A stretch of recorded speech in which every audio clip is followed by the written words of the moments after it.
రాఘవ్ చందా ఎవరు ఈ వ్యక్తి? ఎవరు ఈయన? ప్రజల గురించి పార్లమెంట్లో అడుగుతున్న ప్రశ్నల వలన ఇతను సోషల్ మీడియాలో బాగా వైరల్ అవుతున్నాడు. అసలు ఈ రాఘవ్ చందా ఎవరు? ఇతడు ఏ పార్టీలో ఉన్నాడు? ఇతడు ప్రజల గురించి ఎందుకు మాట్లాడుతున్నాడు? ప్రజల గురించి మాట్లాడిన ప్రశ్నలు ఏంటివి? అవన్నీ మనం ఇప్పుడు తెలుసుకుందాం. రాఘవ్ చందా పార్లమెంట్లో రాజ్యసభలో సభ్యుడిగా ఉన్నారు. ఆమ్ ఆద్మీ పార్టీ తరపున ఇతడు రాజ్యసభకు ఎన్నికయ్యాడు. రాఘవ్ చందా 1988 నవంబర్ 11న న్యూఢిల్లీలో జన్మించారు. ఈయన న్యూఢిల్లీలోని మోడరల్ స్కూల్లో ఈయన చదవడం జరిగింది. గ్రాడ్యుయేట్ డిగ్రీ పొంది ఇన్స్టిట్యూట్ ఆఫ్ చార్టర్డ్ అకౌంటెంట్ని ఈయన చేశారు.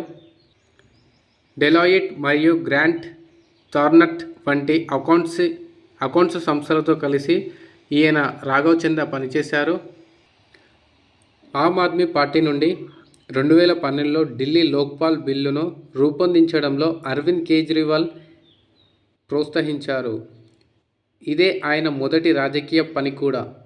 ఆప్ జాతీయ ప్రతినిధిగా మరియు అన్ని పార్టీలలో అతి పిన్న వయసులలో ఒకరిగా ఈయన మారారు. 2015 ఢిల్లీ శాసనసభ ఎన్నికల్లో ఆప్ మెజారిటీతో గెలిచినప్పుడు 26 సంవత్సరాల వయసులో రాఘవ్ చందా ఆప్ జాతీయ కోశాధికారిగా ఎన్నిక కావడం జరిగింది. ఏప్రిల్ 2018లో అప్పటి కేంద్ర హోంమంత్రి రాజ్నాథ్ సింగ్, మనీష్ సిసోడియాలతో పాటు 9 మంది సలహాదారుగా తన నియామకాన్ని రద్దు చేసుకున్న వ్యక్తి. చందా 2019 లోక్సభ ఎన్నికలకు దక్షిణ ఢిల్లీ లోక్సభ నియోజకవర్గం నుండి పోటీ చేశారు. ఎన్నికల్లో బీజేపీ అభ్యర్థి రమేష్ బీదూరి చేతిలో ఈయనైతే ఓటమి పాలయ్యాడు.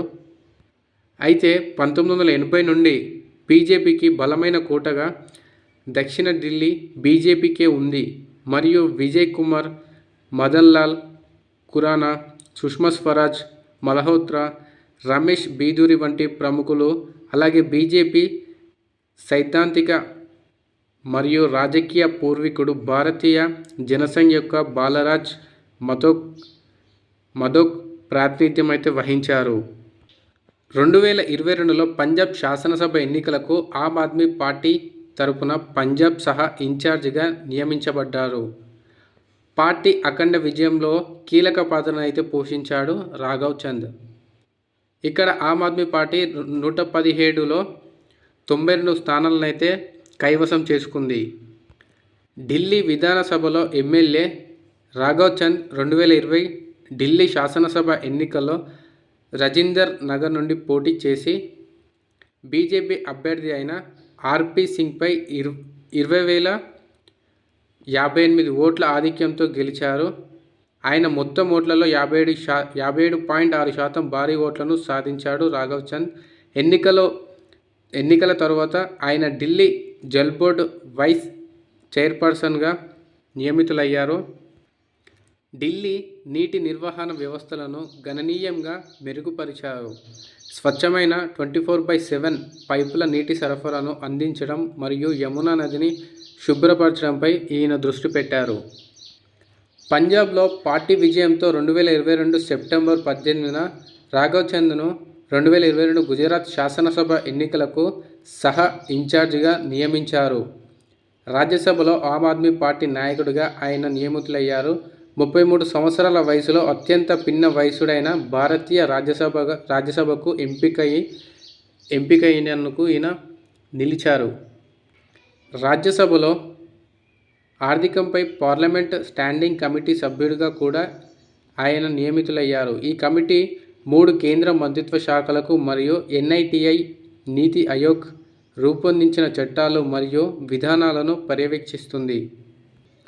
రాజ్యసభలో Aam Aadmi Party floor leader Sanjay Singh judicial కస్టడీలో ఉన్నప్పుడు తన బాధ్యతలను నిర్వర్తించలేకపోయాడు. ఢిల్లీ ముఖ్యమంత్రి కేజ్రీవాల్ డిసెంబర్ 2023 ప్రారంభంలో రాఘవ్ చంద్ను ఆమ్ ఆద్మీ పార్టీని తాత్కాలిక సభ నాయకుడిగా నియమించాలని రాజ్యసభ చైర్మన్ను అభ్యర్థించారు. అయితే ఈ అభ్యర్థన తిరస్కరించబడింది. ఈ అభ్యర్థన ఎందుకు తిరస్కరించబడిందంటే పార్లమెంట్లో గుర్తింపు పొందిన పార్టీలు మరియు సలహాల నాయకులు మరియు చీఫ్ విప్లు చట్టం 1998 మరియు దాని కింద రూపొందించిన నియమాల ద్వారా నిర్వహించబడే వర్తించే చట్టపరమైన పాలనకు అనుగుణంగా లేదని నివేదించారు. పంజాబ్లో ఆమ్ ఆద్మీ పార్టీ విజయం తర్వాత ముఖ్యమంత్రి భగవంత్ మాన్ రాఘవ్ చంద్ను సలహా ప్యానెల్కు చైర్మన్గా నియమించారు. అతని నియామకాన్ని సవాల్ చేస్తూ దాఖలైన పిటిషన్ను పంజాబ్ మరియు హర్యానా హైకోర్టు అయితే కొట్టివేసింది. రాఘవ్ చంద్ నటి పరిణీతి చోప్రాతో మే 13, 2023న న్యూఢిల్లీలోని కపుర్తలా హౌస్లో నిశ్చితార్థం అయితే జరిగింది. 2023 సెప్టెంబర్ 24న రాజస్థాన్లోని ఉదయ్పూర్లోని ది లాలా ప్యాలెస్లో సాంప్రదాయ హిందూ వివాహ వేడుకలో వీరి వివాహం అయితే జరిగింది. ఆమ్ ఆద్మీ పార్టీ ఎంపీ రాఘవ్ చంద్ ఇటీవల పార్లమెంట్లో ప్రజలకు సంబంధించిన కీలక ప్రశ్నల గురించి అయితే మాట్లాడారు. ఎయిర్లైన్స్ అదనపు ఛార్జీలు, టెలికాం కంపెనీల ఇన్కమింగ్ బ్లాక్ పన్నుల భారం మరియు రాజకీయ నాయకులకు అర్హత పరీక్షలు వంటి అంశాల గురించి అయితే పార్లమెంట్లో ఈయన ప్రశ్నించడం జరిగింది. టెలికాం కంపెనీల నిబంధనలు, ప్రీపెయిడ్ యూజర్లు రీఛార్జ్ గడువు ముగిసిన వెంటనే ఇన్కమింగ్ కాల్స్ను నిలిపివేయడంపై ఆయన అభ్యంతరం అయితే తెలిపారు. ఇది పేదలకు వృద్ధులకు ఇబ్బంది పెడుతుందని రాఘవ్ చంద్ పార్లమెంట్లో మాట్లాడడం జరిగింది. అలాగే విమాన ప్రయాణాల దోపిడీ, అదనపు లగేజీ ఫీజులు, విమానాల ఆలస్యంపై ఎయిర్లైన్స్ ద్వంద్వ వైఖరిని ప్రశ్నిస్తూ ప్రయాణికులకు న్యాయం జరగాలని మరియు కఠిన నిబంధనలు ఉండాలని డిమాండ్ చేయడం జరిగింది. అలాగే పన్నుల భారం, సామాన్యులు పన్నులు చెల్లిస్తున్నప్పటికీ వారికి సరైన సదుపాయాలైతే అందుతున్నాయా లేదా అని ప్రశ్నిస్తూ అధిక పన్నుల భారంపై ఈయన పార్లమెంట్లో నిలదీశారు. ఒక ప్రభుత్వ ఉద్యోగానికి పరీక్ష ఉన్నప్పుడు రాజకీయ నాయకుడికి ఎన్నిక కావడానికి ఎందుకు అర్హత పరీక్ష ఉండకూడదని దీనిపై కూడా రాఘవ్ చంద్ అయితే మాట్లాడడం జరిగింది. ఏదేమైనా ఒక యూత్ లీడర్, ఒక యంగ్ లీడర్ పార్లమెంట్లో ఇలా ప్రజల పక్షాన ప్రజలకు సంబంధించిన ఇబ్బందుల గురించి పార్లమెంట్లో మాట్లాడుతున్న వ్యక్తి రాఘవ్ చంద్. ఈయన మాట్లాడిన ప్రతి ప్రశ్న ప్రజలకు చాలా బాగా నచ్చింది. ఎందుకంటే సామాన్య ప్రజలు పడుతున్న ఇబ్బందులు అవి ప్రస్తుతం. అలాంటి ప్రశ్నల గురించి పార్లమెంట్లో మాట్లాడడం ఇతని చాలామంది మెచ్చుకుంటున్నారు.